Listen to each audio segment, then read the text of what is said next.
Welcome. This is the podcast designed to help you start happening to your life instead of life happening to you. Our 3 pillars for success are family, health, and wealth. Come with us as we share powerful tools to live the life of your dreams and leave a legacy for those you love. I'm your host, Cameron Norris.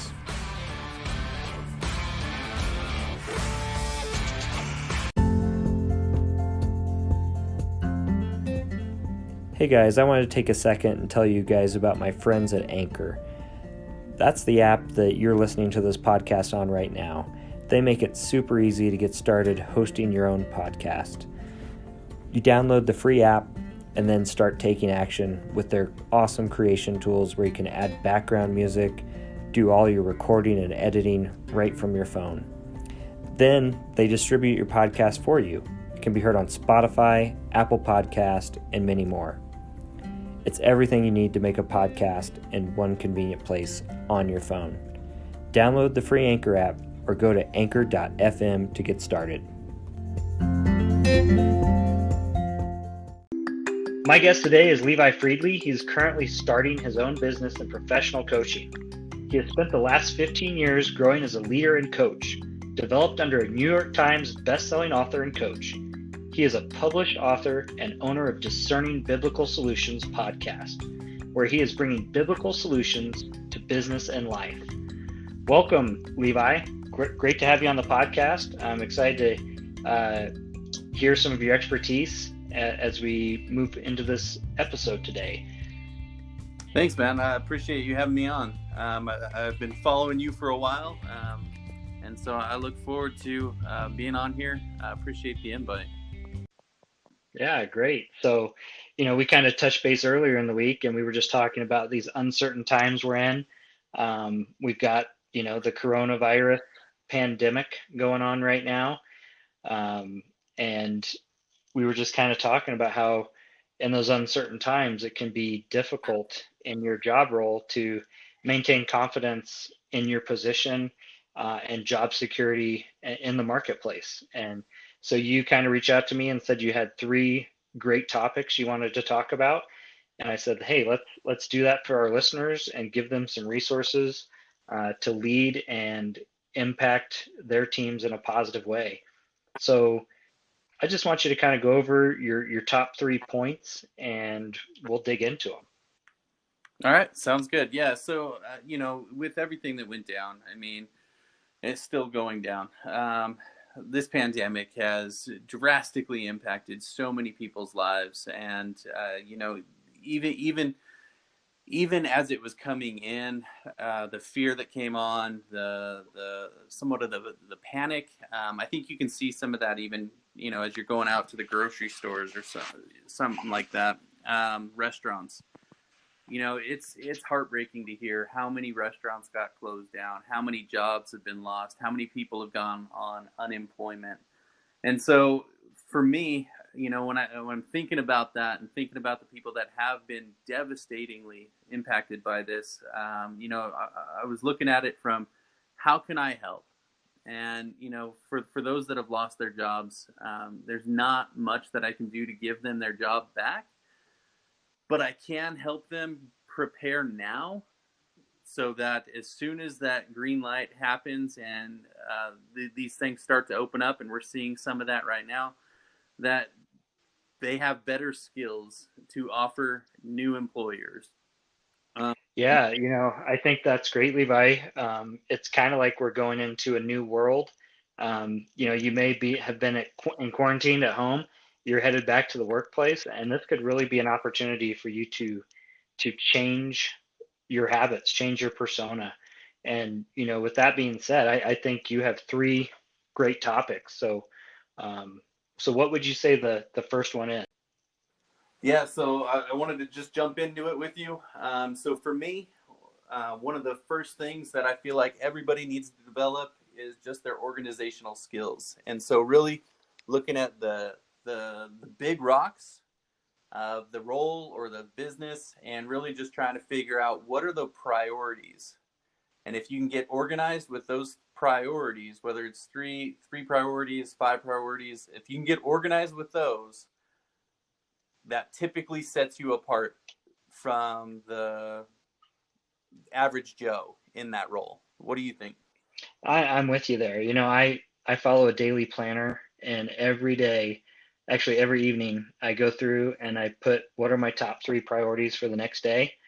And when I go through my day, um, that next day, if I can knock off two to three of those, um, and a few other small tasks I have, that's a really good day.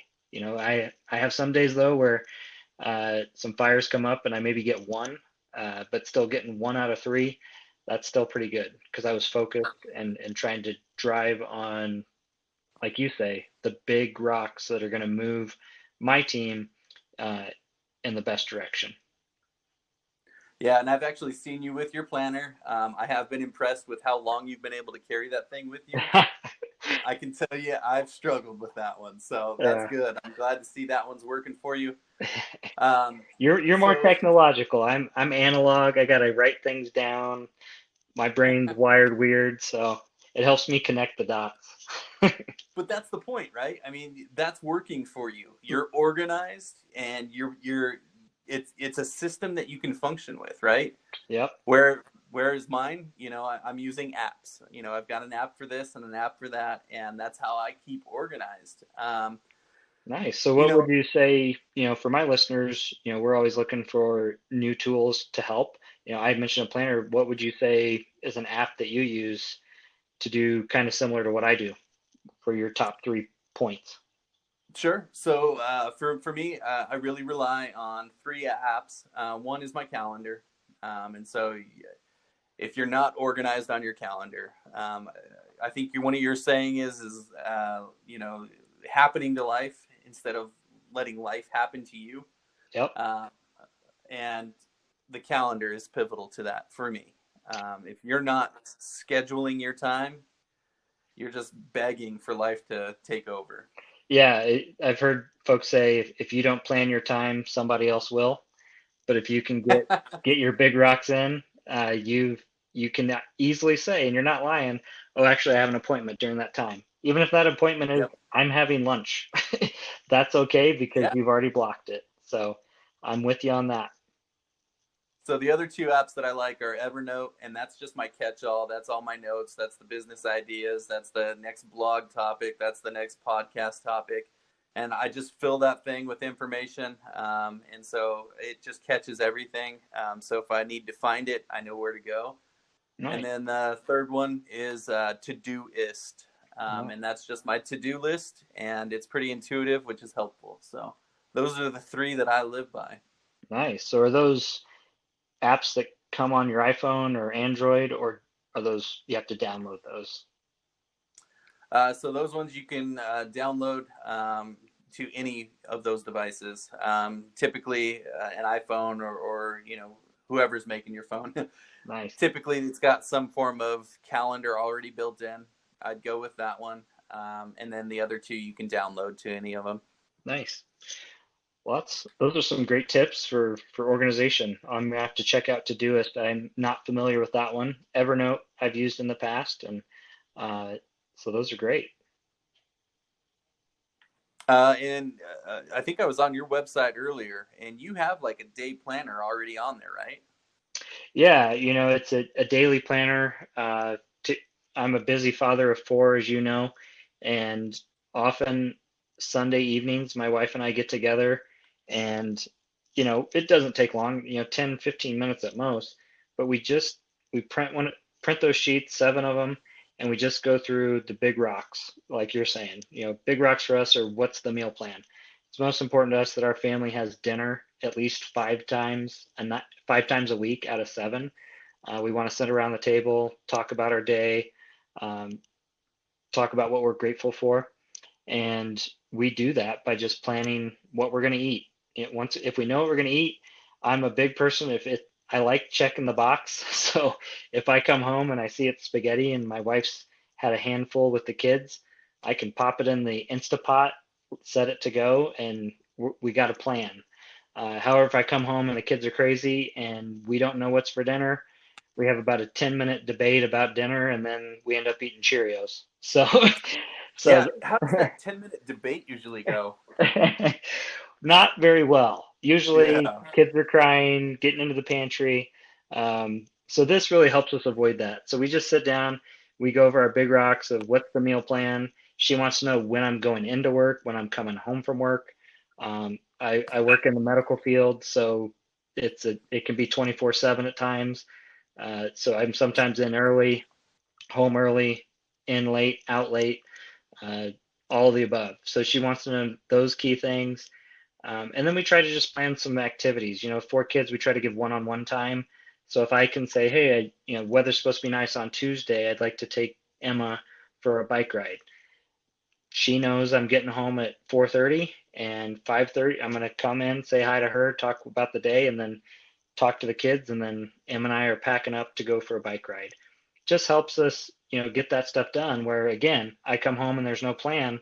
It's a debate. Kids are crying. Why am I not going? They know too what's going on that day. So it's not this debate that happens where after a stressful day, where I just throw up my hands and say, I give up. Let's just sit and watch TV. And there's times where we still do that, but it helps us stay on target, which is great. Which is so that's actually my second, which is planning, man. If you can be a good planner, whether that's for the business or for your job, if you're the front line, planning is pivotal. And so for me, I feel the same way as you do. I think we have a little bit different systems there. Hmm. But when it comes to planning your day or planning your week or planning, even just the small moments, right? You've Hmm. got to be planning ahead at pretty much all times. And if you're good at planning, I think that makes you indispensable to, or as much as possible, to any employer or to any business. Yeah, I'd have to agree with you. Uh, I, I think I've done the color wheel or whatever where they tell you, or disc profile, and I'm a planner. It's in my DNA. So I want to plan so I can be prepared. Um, I was never a Boy Scout, but I'm a kindred spirit for sure. Yeah, and I mean, I think even in just some of the examples that you've already given, I think that even if you weren't built that way, that developing that skill set into your personal or your business life is pivotal to taking ownership of your day or ownership of your role. And so I think even if it's a foreign concept, getting in and starting small and building that skill set is going to be pivotal. Oh, you're 100% right. I believe in a growth mindset, and you can learn anything. We'll dig into communication here in a little bit. I'm naturally introverted, and that's an area that sometimes I struggle when I'm around an audience I'm not familiar with. But uh, planning is pivotal, and um, I like to plan a week out. So Sunday nights is whenever I look at my meeting schedule. Um, I put it in by hour, move meetings around if I need to, and it just helps me execute at a high level from the start. And the weeks where the weekend gets busy and I miss it, I'm fumbling through the first couple days of my week. So it definitely pays whenever I'm doing that. I can tell when I'm not. Yeah, and I think that's a great point. I mean, it just bleeds over, right?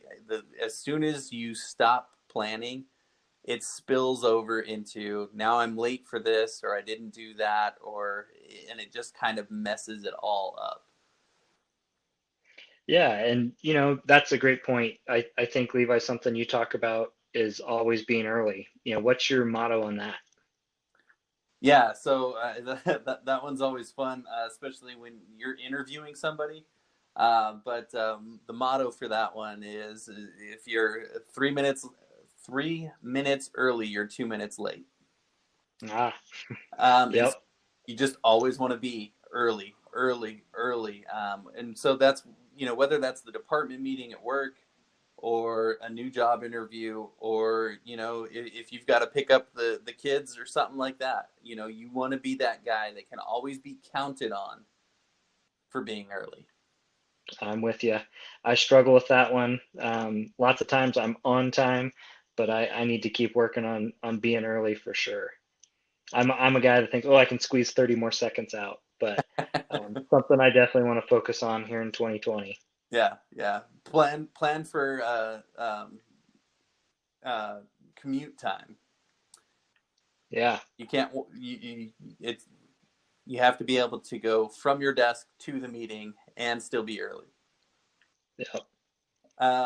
So you had already mentioned what my third item was is communication, and I think if you can build that into your skill set, again, if you can be organized, a planner, early to meetings, and you can communicate well, man, you've got a solid start to any position. And if trying times come again, they're gonna really second guess getting rid of you. So communication, I think, is the next big piece to that. I think you had already mentioned that you would continue to struggle with that as an introvert.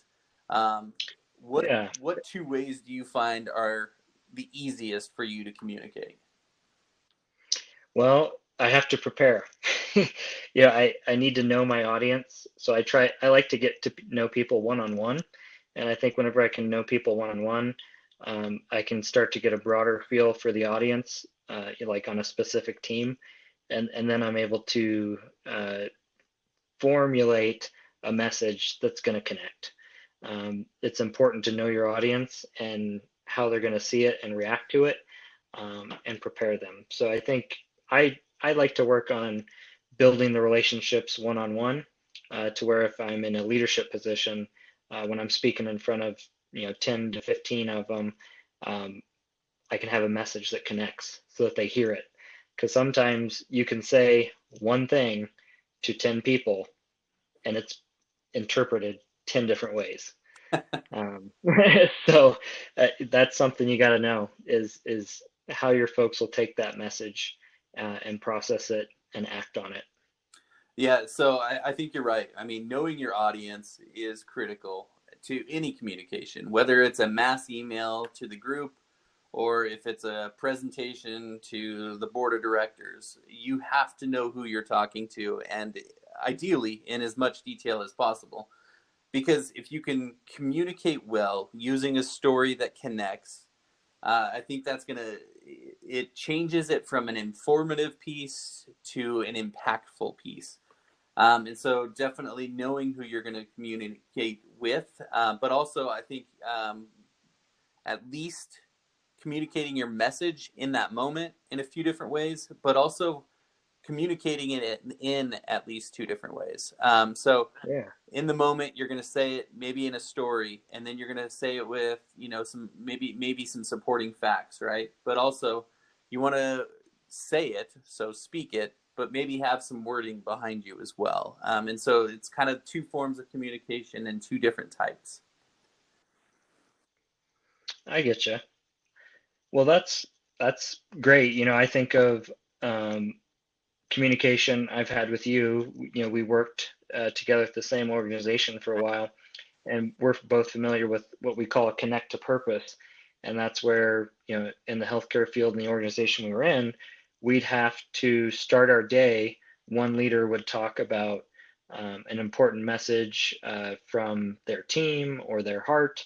And that was always a great opportunity to practice communication and be impactful in a short soundbite. We usually had less than, I'd say, 2.5 minutes, to get something out there and connect. So I always like opportunities like that to try to sharpen the skills of communication and then test, like, did it connect? Did it not? How can I improve? Yeah, that's actually a great example, because you knew a good majority of the group that you were going to be speaking to, but at any point it could have changed, and it could have been the division or somebody else. The CEO of the overall company could be in that room at that point, and you still had to be able to give your message, give it well, and maybe tweak it just a little bit, just based on who was in the room. And so that was a great example there of it.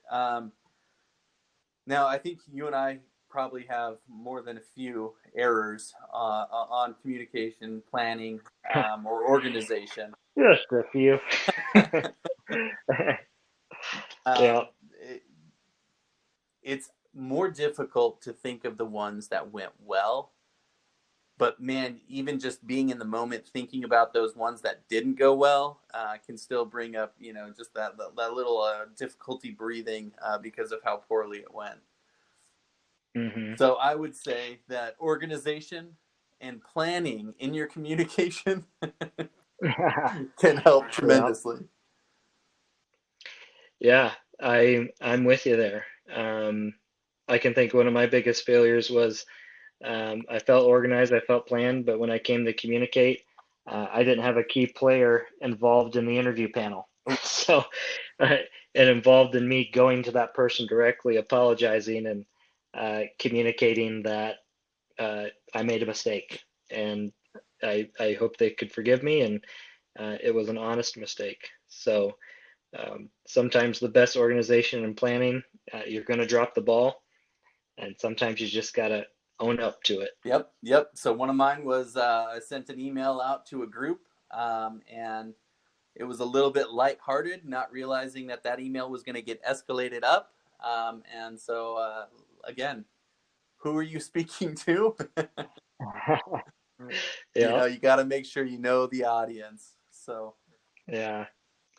One of my favorites was I forwarded an email to somebody from an email string where an individual below was talking negatively about the person I was forwarding the email to, and I forgot to delete it. So it did not.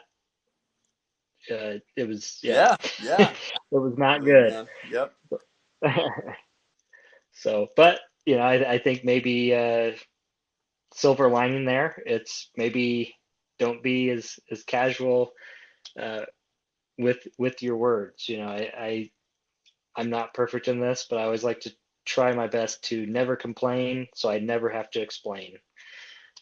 It's a challenge, but the more I do it, the more it feels more freeing. Good, man. That's a great way to look at things. I think that's something that we all should do, to fight off that urge to grumble, and really start to try to Hmm. embrace some of those challenges.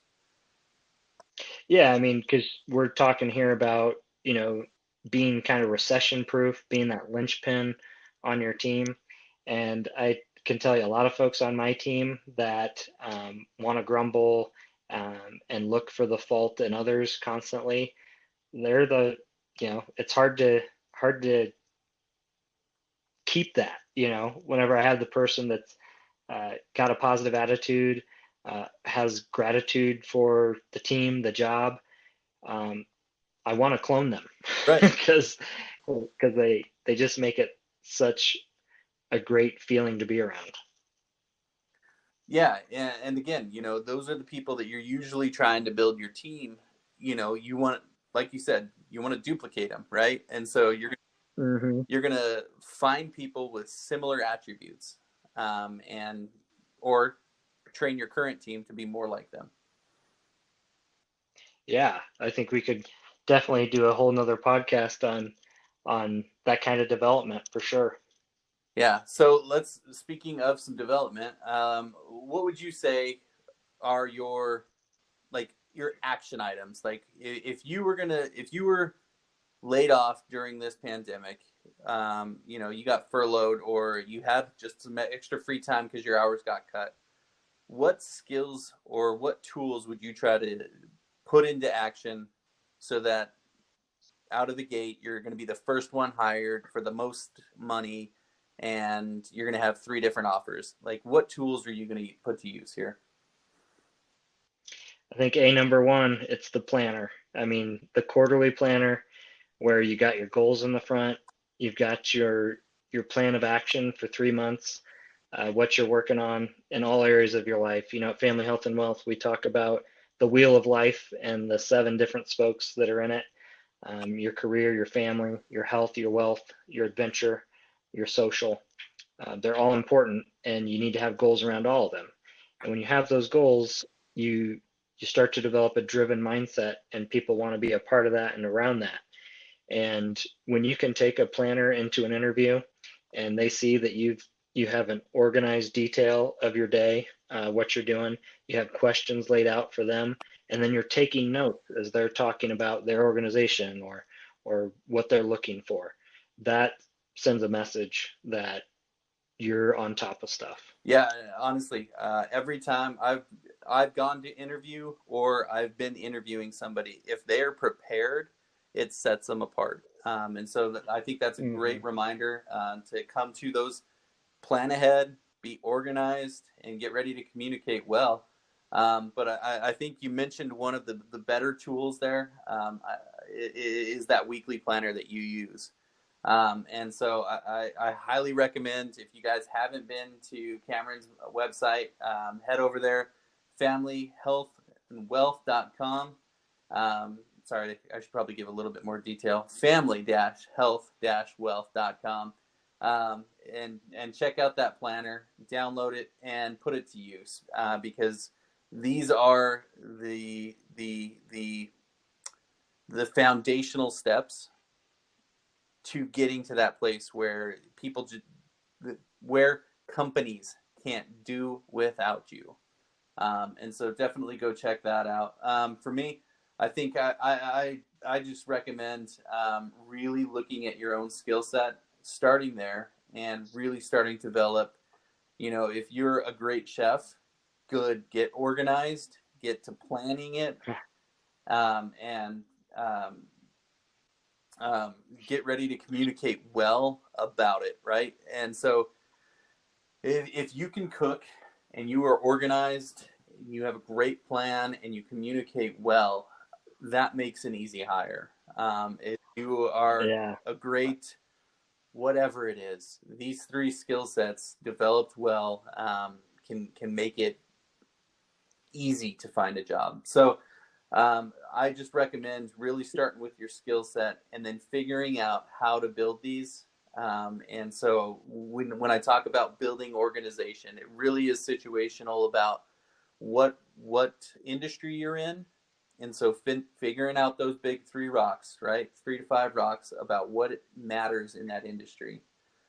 Planning. Start with the end in mind is one of the big sayings there. And so you need to know where you're headed, and then you figure out the steps. So when Cameron's talking about that 90-day planner, that's exactly what it's talking about, right? It's taking down those annual goals, breaking them into quarters, breaking them into months, breaking them into weeks, breaking them into days, and getting to work that plan. And then communicating it, you got to make sure that you can speak to the industry you're in, speak the words that matter to them. And so there's always the buzzwords, and you got to make sure to know them and how to use them and when to use them. Cameron mentioned a little earlier about coming to an interview prepared with questions. If you have meaningful questions about the industry that you're getting into, that speaks well to those interviewers. So definitely putting all 3 of those together, I feel like makes you that linchpin. Is there anything you would say beyond that, Cameron? Yeah, I think you mentioned Linchpin there in the last piece, and that's actually a great book by Seth Godin that I read probably 6 years ago.